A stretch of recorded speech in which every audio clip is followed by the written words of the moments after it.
The UN General Assembly wrapped up its annual gathering on Monday. The week of speeches and meetings focused mostly on problems in Africa and the Middle East, including Islamophobia. VOA's Margaret Bashir has more.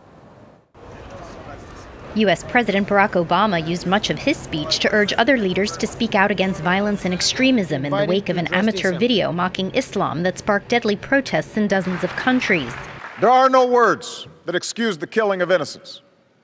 There's no video that justifies an attack on an embassy. There's no slander that provides an excuse for people to burn a restaurant in Lebanon or destroy a school in Tunis or cause death and destruction in Pakistan.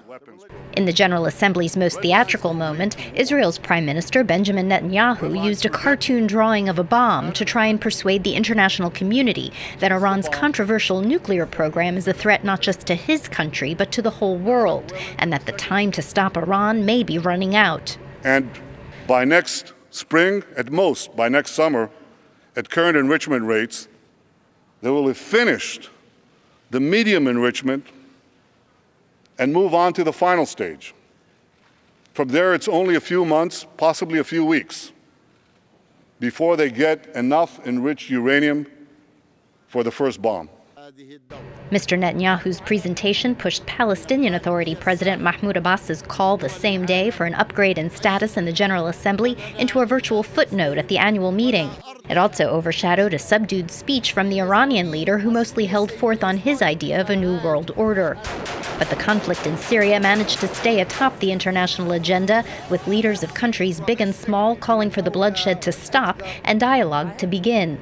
Syria's Foreign Minister Walid Muallim was among the last speakers. He is heard here through an interpreter blaming several countries for the crisis. We also wonder to what extent the statements made by Qatar, Saudi Arabia, Turkey, the United States, France and others, to what extent do these statements, which clearly incite and support terrorism in Syria with money, weapons and foreign fighters, to what extent are these in line with the international responsibilities of these countries in combating terrorism?